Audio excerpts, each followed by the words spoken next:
پہاڑی کی چوٹی پر وہ مقدس حق رہتا تھا۔ جب میں نے یہ سنا تو پھر تو اشتیاق سے اگلے دن ہی اس پہاڑی کا قصد کیا۔ راستہ انتہائی خطرناک تھا، راستے میں مجھے دوسرے جانور ملے، ان کے چہروں سے ہوائیاں اڑ رہی تھیں، وہ سب کے سب نیچے بھاگتے چلے جاتے تھے، کسی نے مجھ سے کوئی بات نہیں کی، ایک نظر مجھ پر ڈال کر نیچے دوڑتے چلے گئے۔ میں نہیں جانتی تھی کہ چوٹی پر پہنچنے سے قبل ایک خوفناک دیو رہتا ہے، یہ دیو ان تمام جانوروں کو جو اس مقدس حق سے ملنے کی خواہش میں پہاڑی پر چڑھتے تھے روک لیتا اور انہیں خوفزدہ کر کے واپس بھیج دیتا۔ وہ تمام جانور جو پہاڑی سے نیچے دوڑ رہے تھے اس خوفناک دیو کی ہیبت سے ڈر گئے تھے۔ میں جب دیو کے مقام کے قریب پہنچی تو مجھے بلند آواز میں کہا سنائی دیا۔ وہ دیو چنگھاڑتا ہوا میرے سامنے آیا۔ وہ جب بولتا تو اس کے منہ سے دھواں نکلتا اور نتنوں سے آگ کے شعلے برآمد ہوتے۔ اس نے مجھے ڈرانے کی بہت کوشش کی، اس نے مجھے دھمکی دی کہ میں تمہیں جلا کر بھسم کر دوں گا، مگر میرے من میں اس مقدس حق کو دیکھنے کی لو لگی تھی، مجھے عشق ہو گیا تھا، میں اس مقدس حق کی محبت میں سراپا محبت بن چکی تھی۔ اس نے اولاً تو مجھے بہت ڈرانے دھمکانے کی کوشش کی، مگر میری آنکھوں میں محبت دیکھ کر وہ پتھر دل موم ہوتا گیا۔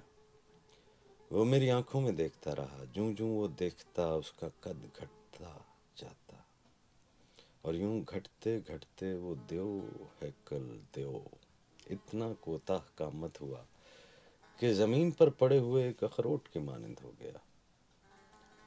میں اپنی منزل مقصود یعنی چوٹی پر پہنچ گئی جہاں وہ مقدس حق رہتا تھا۔ تم انسان ہو، مجھ سے ذہین تر، تم بھی اس مقدس حق کو دیکھنے کی تمنا رکھتے ہو۔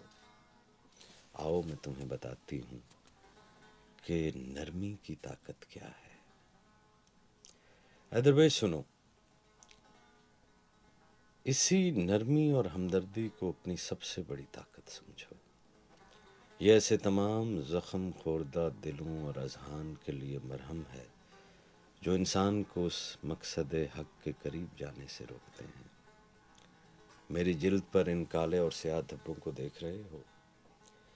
سیاہی و سفیدی دونوں کو اس پیار سے میں نے رکھا ہے کہ دونوں حالت امن میں ہیں اور اپنی اپنی جگہ خوبصورت بھی لگ رہے ہیں۔ میں آج خاص طور پر تم سے ملنے آئی ہوں کہ تم اپنے اندر وہ گداز اور نرمی پیدا کرو جو دوسروں کے لیے مرہم بنے، لوگوں کو بدلنے کی خواہش ترک کر دو، صرف ان سے پیار کرو۔ لوگ زخمی ہیں، ان کے اندر حقیقی بدلاؤ یہ ہے کہ ان کے زخموں پر مرہم رکھو، ان کے زخم مندمل ہو جائیں گے، جب وہ صحت مند ہو جائیں گے تو خود ہی بدل چکے ہوں گے۔ یہی حال تمہارے اندر کا ہے۔ جب بھی تم اس مقدس حق کے قریب ہونے لگتے ہو، تمہارے اندر چھپا وہ دیو ہر قسم کے منفی خیالات اور رجحانات لے کر تمہارا راستہ روک لیتا ہے۔ میں تمہیں یہی بتانے آئی ہوں، تم ہمیشہ اس خوف کے دیو کا مقابلہ طاقت سے بھی پیار ہے۔ جس دن تم نے اپنے ساتھ ساتھ دوسروں کے اندر اس طلسم کو جسے پیار کہتے ہیں دیکھ لیا، اس دن تم طاقت کا اصلی بھید پا جاؤ گے۔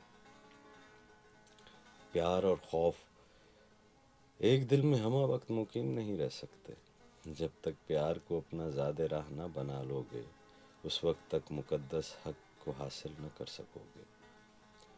اس ہرنی نے اتنا کلام کرنے کے بعد بڑی بڑی آنکھیں یوں موند دیں جیسے خدا حافظ کہہ رہی ہو۔ وہ چھوٹے چھوٹے قدم اٹھاتی اپنے بچے کے ہمراہ واپس چل پڑی۔ میں یوں ہی گمسم ہاتھ میں چائے کا کپ تھامے گھاس پر بیٹھا رہا۔ میرے کانوں میں سلطان جی مہاراج حضرت نظام الدین اولیاء محبوب الہی کے الفاظ گونجنے لگے۔ کسی نے جب آپ سے پوچھا، آپ سے سوال کیا، حضرت دنیا کے مصائب و آلام کا کیا علاج ہے؟ آپ نے فرمایا محبت۔ اس نے دوبارہ پوچھا، اور اگر محبت کا نسخہ کام نہ کرے تو؟ آپ نے فرمایا پھر محبت کی مقدار کو بڑھا دیا جائے، کیونکہ علاج تو محبت ہی ہے۔ تو یہ ایک اقتباس تھا، آپ کی سماعتوں کی نظر کیا۔ دعا کیجیے گا کہ یہ کتاب جلد مکمل ہو، کتابت اس کی ہو رہی ہے، اور جنوری میں شاید اشاعت کے قریب پہنچ جائے، اور کتاب کا نام ہے دھرم دھکے۔ عجیب سا نام ہے، لیکن دھرم دھکے اس کتاب کا نام ہے۔